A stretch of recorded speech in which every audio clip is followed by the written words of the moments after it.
Hi, I'm Skylar. And I'm Max. During quarantine, we decided to start watching Bob's Burgers to see what it was all about. It didn't take long for us to become completely obsessed with the show. And one of the things we loved the most about the show were the brilliant end credits. Which is why we created this podcast. Each week, we'll go episode by episode to talk about the elaborate end credit sequences. We're excited to have you join us on the very first credit score spin-off, Bob's Credits. We'll make sure the Bob's Burgers end credits get the credit they're due. Say it. I know you're going to. Chip chipperoo. Chip chipperoo to you too. Thank you. You're welcome. That has become our official sign-on, unfortunately. According to Mac's official sign-on. Hey, look, what does Adam Sandler say in Wedding Singer? I've got a microphone and you don't, so you listen to every goddamn word I have to say. Not you. You have a microphone also, but I don't have a microphone. No, I do have a microphone. Our listeners don't have a microphone, and they will listen to me say chip chipperoo if I want them to. Absolutely. Or they can just stop listening. That's and we don't true. want them to do that. Please don't stop listening to us because of my chip chipperoo. Please don't. Write into us. If you think it's as annoying as I do, feel free. Just How dare you? How dare you? Write in. Max is very responsive to audience feedback. That's true. For those of you that are new here, we are Bob's Credits. We're a podcast about the end credits to Bob's Burgers, our favorite animated series ever. Yeah. Is that true? I think so. I think Over so. Simpsons. It's very recent that we've become absolutely in love with it. But yeah, I've got an endearment towards it. Is that the right word? Yeah, I like that. That I'd never had for some of those other ones. Like Simpsons was in my childhood, so there's a big difference there. It was part of my childhood, but I don't feel that connection now. So it's interesting to have this connection as an adult to a cartoon series. But this is, well, okay, never mind. Because Simpsons is written for adults, or so was, yeah. Or Simpsons, was it for children? No, Simpsons was always like an adult cartoon, but it was kind of like somewhat groundbreaking because there weren't that many cartoons for adults. Yeah.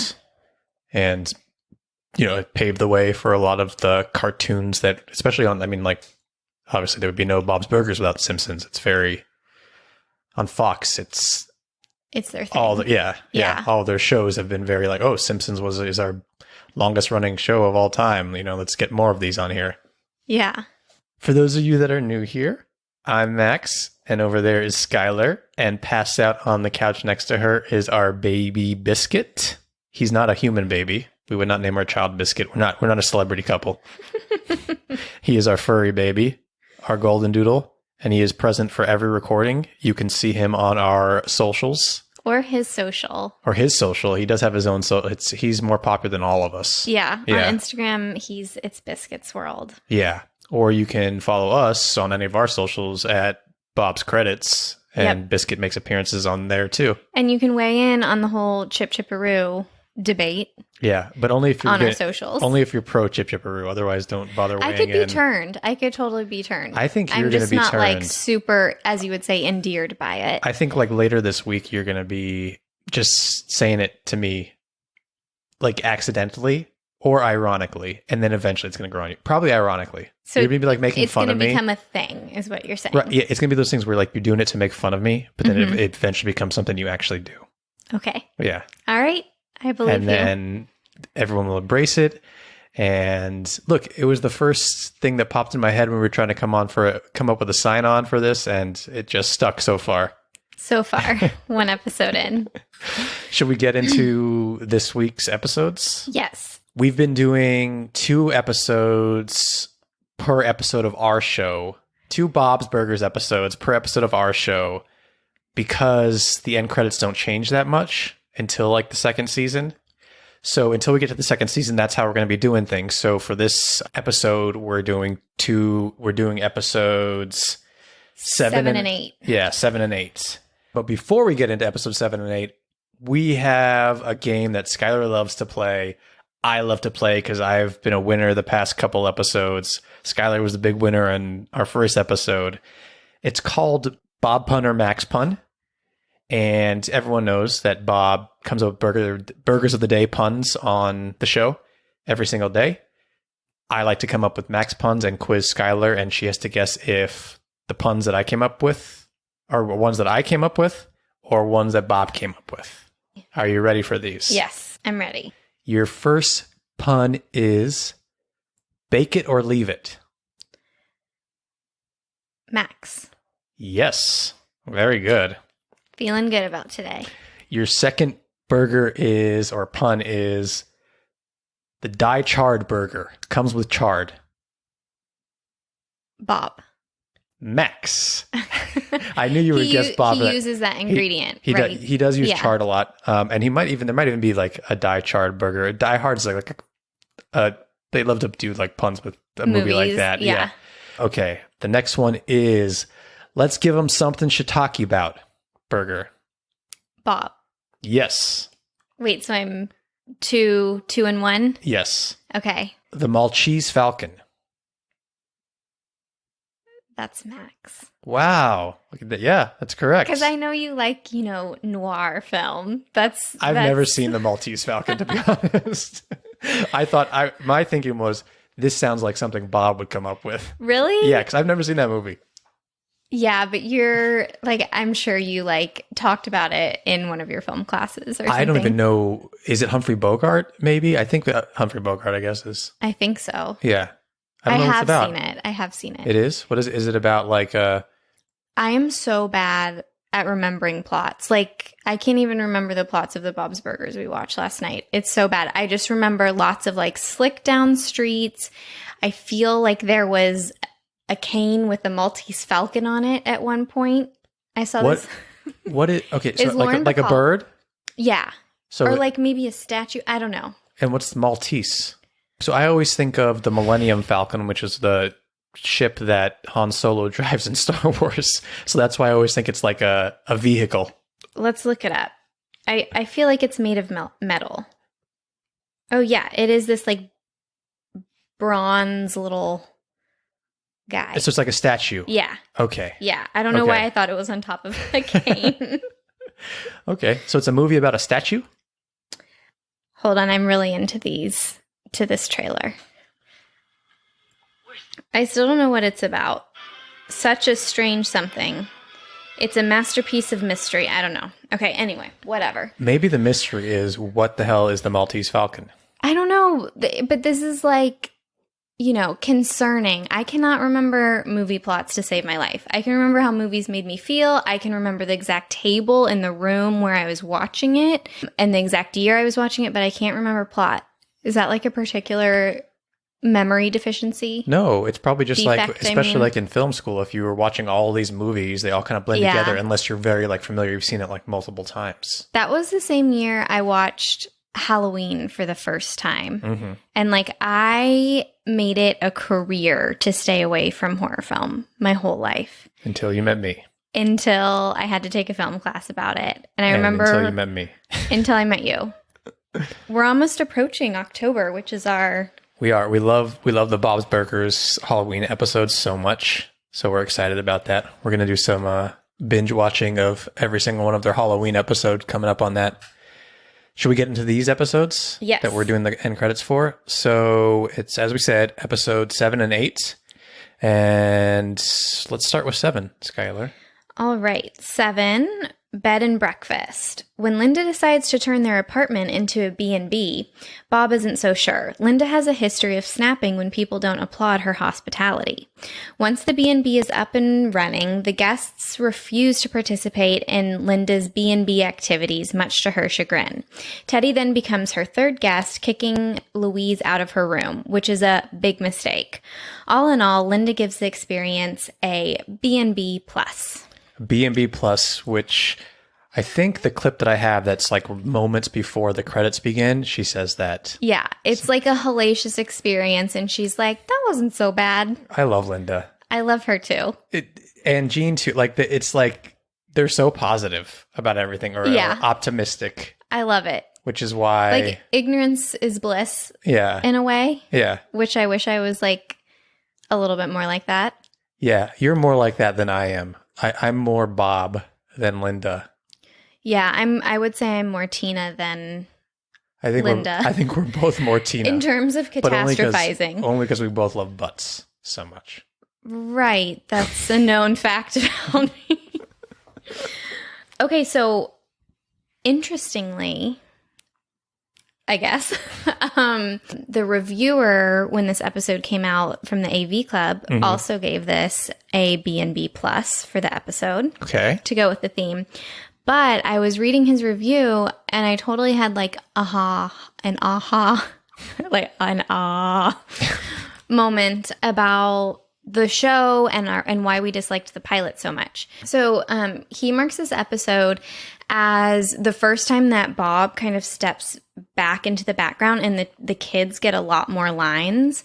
And he likened it to, and I didn't know this about The Simpsons, but Bart was always supposed to be the protagonist of The Simpsons. He had like all the catchphrases, blah, blah, blah. And they slowly realized that was actually Homer who should be the protagonist. And so they shifted. So I think one of the reasons why, and tone shifted from the pilot, but I think the first couple episodes, I think they really wanted Bob to be the protagonist. Yeah, that makes sense. Yeah, and he works much better as a straight man with the kids at the forefront. Yeah. He's the Jason Bateman of the group, as far as like in Arrested Development. Love him. Let all the other characters dance around him and do funny things, and you're just kind of like, I wish. I'm not talking about Ozark there. I don't know they do funny things in that show. It's very dark. It's very dark. Yeah. That's a stressful life. Although, what's her name called Laura Linney? Was it Bitch Wolf? Oh, can you play a clip of that, please? I'll try and find it and get her saying Bitch Wolf right here. Bitch Wolf. Yeah. What the fuck are you gonna do? Kill me? You fucking bitch wolf? So good. All right. So this episode, Bed and Breakfast, was written by Holly Schlesinger and was directed by Bu Wan Lim. And I think we should get into these credits now. Yes. I give us a B. B plus. A B and B plus. My face is sweaty. Gene, take that off. Never! Oh!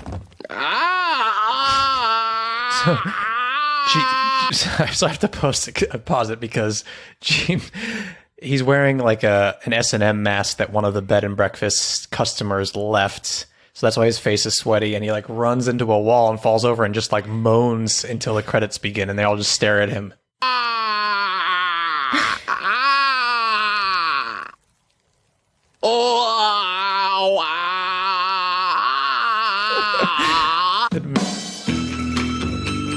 Okay, so we're seeing the general credit sequence that we've gotten very kind of comfortable with so far.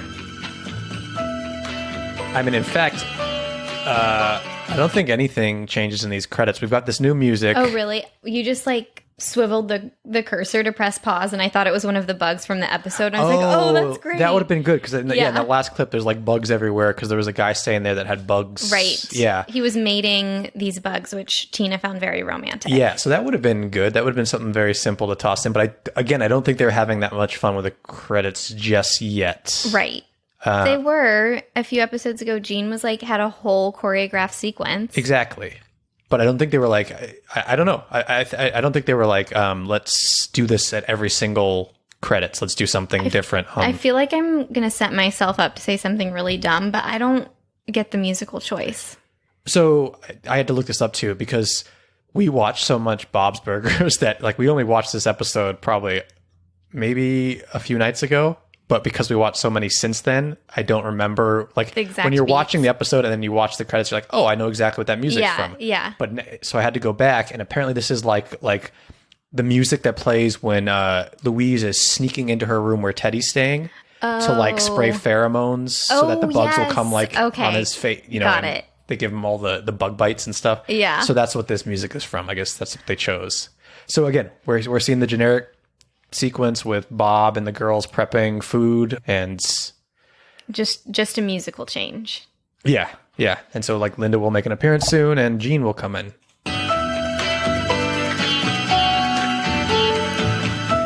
Louise is handing the burger to her mom in the window, and Gene is making his way all the way across the screen. He's still over on the far right, coming all the way across the screen. And those are the end credits to Bed and Breakfast. That was super simple. Super simple, not super exciting. I have one little fact. Okay. This is one of 2 episodes in which a cast member is credited for 2 roles. So apparently there's only 2 episodes where that happens. And the first one is Bed and Breakfast. Okay. And which cast member? Okay, so Larry Murphy is credited for both Teddy and Edith. Uh-huh. Sorry. That's wrong. That's the next episode. It is the next episode, but they're back to back. So he was credited for both Teddy and Javid. Javid, okay. That doesn't happen more frequently. I feel like they do all sorts of voices. I feel like it's wrong. I found that on the trivia page. On IMDb or? Yeah, which you know is like just Bible. People, yeah. It's just people just randomly throwing facts on there, I think. Okay, so that's wrong. Well, I think like, especially on animated shows, a lot of like they always do multiple voices for different characters. Okay, then just cut that. That's how you get your money's worth, right? Because they that's get paid so horrible. much. No, I mean these guys get paid. It's the best job in the world if you can. You don't think they would negotiate to have like if they wanted me to do another character, I would totally want to negotiate more money. For some reason, I don't think it's like that. I think when it's like when you're like one of the main ones who's already getting paid a lot of money, and they're like, add this on. yeah. Yeah, I guess it's like in a ballet company if you get another role. Like, yeah. I think you get paid initially. I don't know how it works. Oh, Biscuit is having a little puppy dream. I wish you all could see his this. snout is just like Maybe vibrating. he'll start making the noise and we can get it recorded. I wonder what he's dreaming about. A zombie romance. Zombie romance, zombies Dream and unicorns. sequence. Yeah. Like Tina. All right. So this is where we like to pick our highlight and low light for these end credits. Obviously, there's not much to choose from. The highlights for me is, I guess, that we have a song change here. Yeah, I'll say that too. Yeah. And low light is that all we have is a song change here. Okay, I'm going to play devil's advocate. Sure. Sometimes I like when there's just one little detail that's changed. And it's like the simplicity of it. So it kind of worked for me this time. You know what? I'm with you because I feel like sometimes they go too far away. Like we've said this before, they go too far away from the end credits, the general sequence. And I'm like, no, I missed that. Can't we do a little bit of both? Mix the worlds? Pull it back. Yeah. Yeah. And I think there's something, this episode is kind of crazy and outlandish. And so there's something like the next day they just go back to the diner and work. Yeah, I like that too. Yeah. Yeah. Okay, you make a good point. So we like to score these credits on a scale of 1 to 10. Skylar? Tina's, Yeah, H is at the end of Tina's, So on a scale of 1 to 10 H's at the end of Tina's, should I go first? I always feel like I always pass it to you. No, go first. That's because you're a very considerate host. Oh, thank you. I would give these probably just a 5 H's. I was going to say the same. Okay. 5 H's. Yeah. That's fine. I feel like I'm going to be I feel like on Credit Score podcast, you're like kind of scoring each within its own world. But I feel like when we go back and look at all the scoring, it's going to be so inconsistent. Yeah, we're going to be all over the board because, again, they get so much more elaborate moving forward. Yeah. Starting from season 2, I feel like. Yeah. All right. So I give it a 5 too. Okay. So that's the 5 for Bed and Breakfast. Episode 8. Skylar, do you want to give us a title and synopsis? Yes. All right. The title is Art Crawl. Linda's eccentric sister Gail comes to town, intending to use the restaurant as a gallery for her paintings during this year's art crawl. Bob is left totally oblivious to the comically explicit nature of Gail's artwork until it's too late. And then I think a runner is that Louise kind of becomes this like harsh like art agent to Ollie and Andy. Yeah, kind of like a sweatshop-esque type deal where she profiting makes them, off of her artist. Yeah, making them do all this work and she's making money off of it. Yeah, so many character intros. Oh, really? Oh, yeah. Oh, I assume to be perfectly honest, Max does all the research and I don't. But this week, I stepped it up and researched some things. I did not know this. Hit me with it. All right. So we have, well, this is Gail's first episode, she's one of my favorite characters. Gail is amazing. Delightful. Yeah. Delightful. And I'm What's her still. name? Megan Mullally. Yeah. And it's fun because I feel like Megan Mullally always plays the like over-sexualized loud woman. So it's just like so lovely to see her in a different role, but like see her use a talent in a different tone. This is my favorite Megan Mullally role. Seriously. Agree with you. And she has so many good ones, but yeah, this is my favorite. It's so my far. favorite. Yeah. I wonder how they conceptualized her. Like if it's based on a lonely aunt of one of the writers. I'm sure everyone has a They Gail have a somewhere Gail in their in their life, life. or in their family. I love it. So this is also Andy and Ollie's first appearance. This is only their first appearance? Are you sure? I'm getting my source off of the fandom page. I would assume so. I feel like we've seen them before, but I can't. Look it up. I can't. Look it up on your little computer. On your little computer over here. I feel like this is right, though. That's the page I got it from, though. Oh, okay. So I guess you're right. Okay. Yeah. So we got this from Bob's Burgers Wiki fandom. We've been tracking a little bit in this rewatch. Yeah, for some reason I thought we saw them. I thought there was just like briefly. Again, because we keep watching We're these now episodes. beyond. Yeah. So maybe Yeah. this was the first one, and then there's been so many like Jimmy Pesto-esque episodes that I thought Andy and Ollie were in it, but maybe they weren't introduced yet. And Dr. Yap. And I don't like this character, so I can't remember her name, the cranky art lady. Her name is Edith Cranwinkle.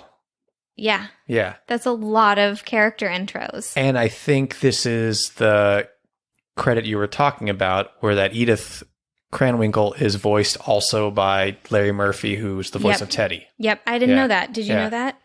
I did not know that until You know I what you looked do this know? up. What? Is that Jocelyn's voice is the same voice as John Roberts. Is it Linda? Yeah. Yeah. Yeah. I know that for sure, just because I love Jocelyn so much. And Jocelyn has still not been introduced, but she's coming. She's coming She's very coming soon. Edith Cranwinkle, not my favorite character. What did you think of this episode overall?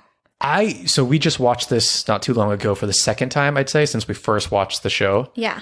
And I did not remember it that much. We must have both been like dozing or something. Yeah. This is the I one didn't remember where it that much Gail either. draws like the cat anuses. Yeah. And I didn't remember Bob going all, I'm trying to not use an ableist term, like losing it and poking holes in all the art. Yeah. In her art gallery. Yeah, I don't, and for some reason I thought the Gail intro was the one where Gail thinks she's dating Bob. So we must have either skipped this one on accident, or we were both falling asleep. Oh, you know what? I think we might have somehow skipped it because, like, we would have remembered the animal anuses. Like, we just would have. That's not and something you forget. That's in the beginning of the episode. Yeah.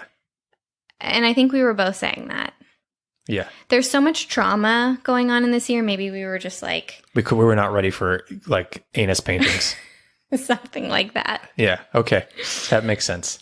So this episode was written by Lizzie Molyneux and Wendy Molyneux. Is that how you were speaking French earlier in this episode? Who? Their name is spelled Molynne. Wait, no, you're going to cut the French stuff from this episode, right? Maybe. We'll see. Their name is spelled Molyneux. How would you pronounce that French? I would pronounce it. I'm dyslexic. You can't just spell words at me. That's true. Sorry. Yeah, sorry. say it again. I'll concentrate. Molyneux. Molyneux. Molyneux. Oui. Do you think they say it like that? Oui, I think, if you're French, you say French. So I assume the two of them are sisters? That would be awesome. And I remember starting to see their name. They were, I don't know if they were, I started seeing their name and I would see it a lot. And I remember like always liking the episodes that they wrote just because just because their names are so like, They stood out so much. And they're a sister team, which I feel like... and then eventually one of their names changes, which I assume one of them gets married. Or it says like, it has a hyphen in it. So I assume one of them gets married eventually. Anyways, we're getting to these people's personal lives. I'm just saying that for some reason their names started jumping out at me early, and I always recognized their names when it popped up. Okay. And this was directed by Yoonghee Lim, which is also, we had a Lim in the last one. Different name. A different director? Yeah, different director. Oh, wow. I don't know if they're related, married, siblings. I love it. I don't know. Yeah. I love it. If anyone Family knows, show? let us know. Well, we're not going to do that research right now. It's too late. We're recording. We can't do that research for you. You can't look it up on your little Should have computer. looked it up. So should we get into these end credits? Yeah. So we're going to start at a few minutes before the end credits, as we always do. And I think the last shot is Andy and Ollie are still sitting at their little art sale booth at nighttime, making art, drawing, paintings and stuff. They've just been left there. Poor guys. Voiced by, speaking of siblings, the Silverman siblings, Sarah Silverman and her sister, I believe. Yeah. Max, all this time you've known this, and I knew it was Sarah Silverman. I was like, why wouldn't Sarah just voice both of the it's her brothers? sister, I'm pretty sure. Let That's me just double amazing. check. We've got the Andy and Ollie thing. Let's see. Laura Silverman and Sarah Silverman. Laura Silverman's Andy and Sarah Silverman's Ollie. Oh my gosh. I love that. So I assume those are siblings. Let's see. I don't think I could ever work on this show because I'm an only child. She's the older sister. So Laura Silverman is Sarah Silverman's older sister. I love it. Yeah, isn't that great? It's fantastic. I was so confused because I was like, I know that's Sarah Silverman. How did they find someone whose voice was just like similar to her? And why wouldn't she just do both voices? Yeah, it's perfect because like they're a little different. They're a little different, yeah. but sound very much alike. So it's great. All right, let's hear them here before we get into the credits. Do you think she's coming back? I don't know. I'm so cold. Cut me open and crawl inside me. One of us should live. Okay. Mama's coming back! And Mama better see some paintings! Ah! Butts. Okay, so we're seeing the generic credit sequence, but obviously the music is much different because they're singing... Very complex lyrics. Yeah, which are... Butts, butts, butts, butts. It reminds me of the Haunted Mansion for some reason. A different take. Which Haunted Mansion have you been on? At Disneyland. They sing about butts I on don't there? know. I feel like there's music. It is very like, yeah, Like, I dum, get what you're dum. saying. Biscuit has gone up on his... He's We sleeping call on his this back. belly up. If you heard the song we sang in an episode, I think it was our last episode, we sing that he goes belly up. I'm going to take a picture and post it to our social at some point. He's because also dreaming very hard right now. He I woke missed it. up. Okay, I think I missed it. It's okay. That's He'll do it okay. again for us. So this butt song is from Linda. There's a sequence where Linda has a dream because she can't handle all the butts in the restaurant. She's the one that drew underpants on Right. on Gail's. Oh, pictures. fun fact about the underpants. Yeah. So she paints pink underpants, which are hers, and then I forget. There's some other episode where we see her in her underwear, and episodes later, and they are in fact still pink underwear. So the continuity is correct with that. Beautiful. I Beautiful. love it. I love it. Little details like that. I love. Yeah, love the panty details. Let's hear more of the butts as we see this credit sequence play out here. It also works really well when Bob scratches his butt. Oh, that's true. I like that. It's a good theme. Okay, so I'm here to our beautiful butts. So it's not just butts. Louise has handed the burger to Linda, and Let's get out of this ass parlor. Stinks. so as Gene is making his way across the screen, we hear Edith's voice say, "Let's get out of this ass parlor. It stinks." Perfect way to sign off a show. Love it. Nice little like touch. Probably the only thing I've liked about Edith, really. Really? I just think it works in these credits very well. And that's the end of the credits. Love it. Highlight and lowlight, Skylar, from these credits from Art Crawl. Highlight is definitely the butt song, I'm with you. particularly the Our Beautiful Butts. It feels like something that I would sing walking around our home. Yeah, I can confirm that. Yeah. Okay. I'm honored by that. Okay, that's I agree. Do you have a low light? Something you didn't like about these credits? I don't think so. I'm trying to think of any imagery from the episode that would be really obvious to slip in here. Maybe just like, so in the background, you can kind of see the restaurant through the window. If there's one or two colored anus paintings. Yeah. There. I love that. Right? Even just like half. Yeah. That would be great. Yeah. I know. I love like a small detail. Yeah. It can be just something as simple as that. Maybe one stayed up for some reason. And I did read a continuity error within the episode. The chalkboard has a burger pun on it at one point, and then they cut back within the same scene, and it's like a chalked animal anus. So look for that next time you watch the episode. That's great. Okay, on a scale of 1 to 10 H's at the end of Tina's what would you give these credits? I'm going to go 6.5 because I love the original songs. Yeah, I'm going to go just a little bit higher with a 7 because I love the song so much too. In fact, I'm going to be singing that for the rest of the week. I'm sorry, honey. Fantastic. You only call me honey. I'm going to call you honey podcast. on this podcast. It's like it's like my show. Baby. Biscuit almost knocked over a glass of water. Oh, are you thirsty? Yeah, so those are episode 7 and 8 end credits to Bob's Burgers. And we will be back next week with episodes 9 and 10. With a big, huge, total, reveal. Yeah, life-changing for me. Yeah. As we've mentioned already earlier in the episode, I think. Yeah. Please follow us, as we said, on social media. Bob's Credits all across the board. Instagram, Twitter, Gmail.